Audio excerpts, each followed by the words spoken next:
अस्सलामुअलैकुम dear students. हम पढ़ रहे थे चैप्टर फोर्स एंड प्रेशर, जिसमें कल हमने फोर्स की डेफिनेशन पढ़ी। तो हमने देखा कि जब हम किसी भी चीज़ पर फोर्स अप्लाई करते हैं तो कोई भी बॉडी अगर रेस्ट में होगी तो उसमें मोशन आएगा, या कोई ऑब्जेक्ट फास्ट मूव कर रहा है तो हमारे फोर्स अप्लाई करने से उसकी जो मूवमेंट है वो स्लो डाउन हो जाएगी। इसी तरह बहुत सारे ऐसे एक्शंस हैं जिनको हम मतलब क्या फोर्स कह सकते हैं। तो आज हम पढ़ेंगे कि फोर्सेस जो हैं, forces are due to an interaction. तो कोई भी बॉडी जब किसी पर फोर्स अप्लाई करती है तो पहले उन दो ऑब्जेक्ट्स में एक इंट्रैक्शन होती है। तो सपोज़ हम बात करेंगे, यहाँ पर कुछ एग्जांपल्स दी गई हैं, जैसे कि suppose a man is standing behind a stationary car, figure 9.2, will the car move due to his presence? Suppose the man now begins to push the car as he applies a force on it. The car may begin to move in the direction of the applied force। तो कह रहा है कि अगर एक आदमी एक car के पीछे खड़ा रहेगा, एक खड़ी हुई ऑलरेडी जो मतलब वहाँ पर खड़ी हुई कार है, तो उसके पीछे एक आदमी खड़ा रहेगा, वो कुछ नहीं करेगा इसके साथ, सिर्फ वहाँ पर खड़ा हो जाएगा। तो क्या उसकी प्रेजेंस से, उसके पीछे खड़ा होने से जो कार है उसमें मूवमेंट आएगी? Suppose the man now begins to push the car. अब यही आदमी जो इसके पीछे खड़ा है इसे धक्का देता है, then he applies a sudden force on it, the car begins to move. अब ये कार जो है उसके पुश करने से मतलब क्या होती है, इसमें मूवमेंट आती है, ये चलना शुरू कर देती है in the direction of the applied force. तो जिस डायरेक्शन में इस आदमी ने फोर्स अप्लाई किया तो उसी डायरेक्शन में कार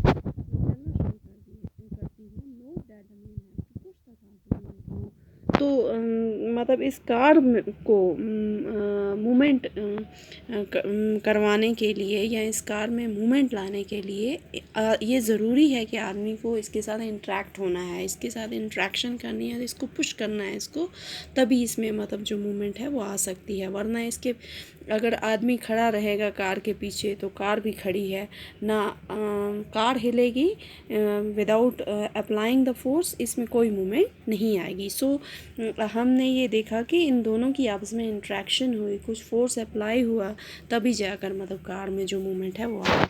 नेक्स्ट एक एग्जांपल और है फिगर 9.3 ए में। Figure 9.3 shows three situations that may be familiar to you. Can you decide who is pulling and who is pushing in these cases? In figure 9.3a, both the girls appear to push each other, while the pair of girls in figure 9.3 are trying to pull each other. तो दो figures यहाँ पे दिखाई गई हैं, आप गौर से इस इमेज को देखिए। तो ये दो लड़कियाँ जो हैं ये आपस में एक दूसरे को पुश कर रही हैं। तो can you decide who is pulling and who is pushing?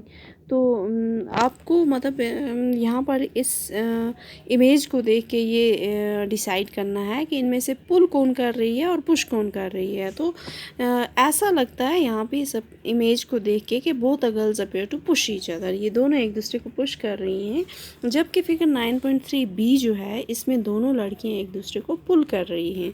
तो similarly, the cow and the man in figure 9.3 C appears to pull each other। जो ये फिगर हम देख रहे हैं, ये इमेज जो हम देख रहे हैं, एक बुल है और एक मैन है, ये दोनों एक दूसरे को क्या कर रहे हैं, एक दूसरे को पुल कर रहे हैं। The girls in the two situations shown here are applying force on each other. Is it also true for the man and the cow?